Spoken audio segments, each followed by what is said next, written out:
Ciao a tutti, mi trovo a The Otima Gallery per visitare la esposizione fotografica di Maddy, l'ultima sua esposizione fotografica che si intitola Mix Emotional Mixture. Questa esposizione fotografica, che è ospitata da The Otima, si può gustare soprattutto seguendo i consigli grafici che si possono trovare subito all'ingresso della galleria. Questi consigli sono particolarmente adatti per il viewer Filestorm, ma naturalmente possono essere facilmente adattati anche su qualunque altro tipo di viewer. Sicuramente Filestorm è il viewer più utilizzato, o quantomeno uno dei viewer più utilizzati, e particolarmente adatto per la fotografia, e quindi per la fotografia, per i video all'interno di Second Life. Io per esempio però uso Black Dragon, e quindi diciamo che queste impostazioni mi vanno bene soltanto per quanto riguarda l'aspetto della luce, per cui la scelta di ambient dark che va bene per tutti, per qualsiasi viewer, un po' meno per quanto riguarda invece le altre opzioni. Nonostante questo lascerò nella description tab, quindi qui direttamente su YouTube, quelle che possono essere le impostazioni anche su Black Dragon, che tutto sommato sono in grado di dare un'esperienza gradevole di questa esposizione fotografica.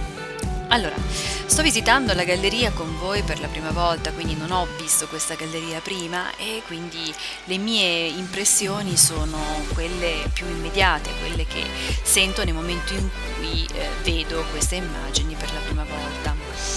Sto facendo una carrellata nella galleria di Otima, dove appunto sono esposte le fotografie di Maddy, utilizzando il mio Space Navigator, che mi permette di avere un'esperienza sicuramente molto piacevole in occasione sia di visite a posti, a località, sia in occasione di esposizioni fotografiche come in questo caso. Le immagini di Maddy sono tecnicamente sofisticate, nel senso che Maddy, come anche in questa esposizione fotografica, come anche in passato, fa sicuramente sfoggio della sua tecnica fotografica, che diventa secondo me sempre più elaborata, sempre più in qualche modo sempre più sofisticata con il passare del tempo. Un aspetto che noto praticamente sempre nelle esposizioni fotografiche di Maddy, è la combinazione tra il corpo femminile e la geometria. Infatti spesso la composizione fotografica di Maddy è un mix tra il corpo femminile e forme geometriche che vengono presentate in modalità diverse, o attraverso una sovrapposizione appunto dei vari livelli che vengono presentati, o anche per esempio attraverso una proprio chiara, manifesta esposizione della forma geometrica, addirittura anche attraverso la elaborata realizzazione di materiali sopra la forma geometrica. Ecco, qua mi sto avvicinando a una delle immagini che onestamente mi sta colpendo in modo particolare, tra le tante.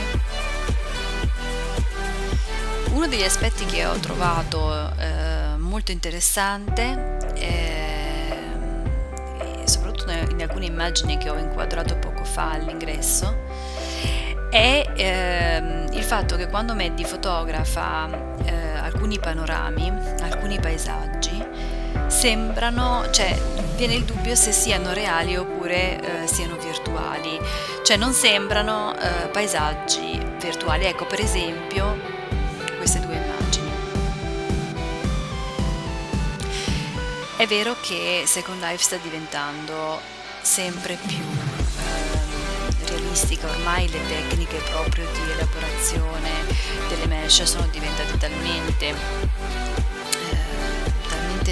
sofisticate e talmente ben fatte, ben realizzate, che in alcuni casi veramente viene il dubbio se si stia visitando una location virtuale o reale, e quindi si punta sempre di più da questo punto di vista alla virtual reality, quindi cercare di dare all'utente ovviamente un'esperienza che sia il più realistica possibile, anche allo scopo di utilizzare i caschetti virtuali e quindi trovarsi immersi in un paesaggio credibile e non in un semplice cartone animato.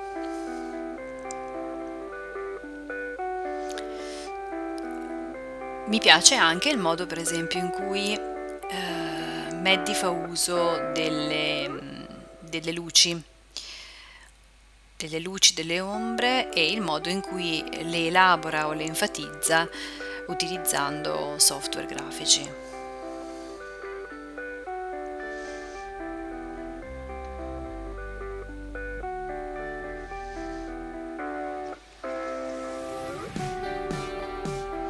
In alcuni casi il colore, come in queste due fotografie, è molto accentuato, addirittura può essere l'aspetto predominante. Anche in questo caso l'uso del colore serve soprattutto per enfatizzare un sentimento, per enfatizzare un'emozione.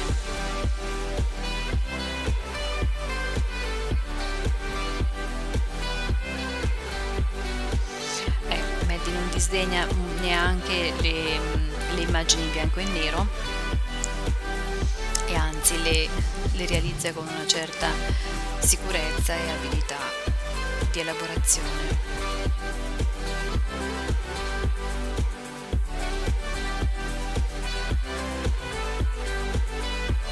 È la prima volta che sto realizzando un video utilizzando Black Dragon e devo dire che sono molto soddisfatta.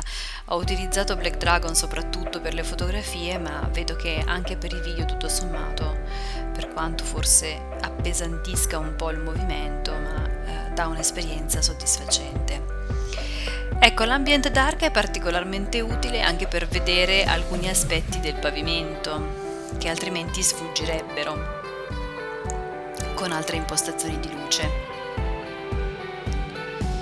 Mi diceva poco fa Maddie su Facebook che cliccando sul pannello dove ci sono le informazioni sia dell'artista, delle sue precedenti esposizioni, sia di questa particolare esposizione, si può ottenere anche un lavoro artistico di Maddie in regalo. Bene, per questa visita alla galleria di Maddie è tutto. Lascio, come ho detto prima, nella tab descrizione del video le impostazioni di luce che ho utilizzato io per poter apprezzare, si spera al meglio, anche utilizzando Black Dragon, questa bellissima esposizione di Maddie, e vi do appuntamento alla prossima esperienza virtuale.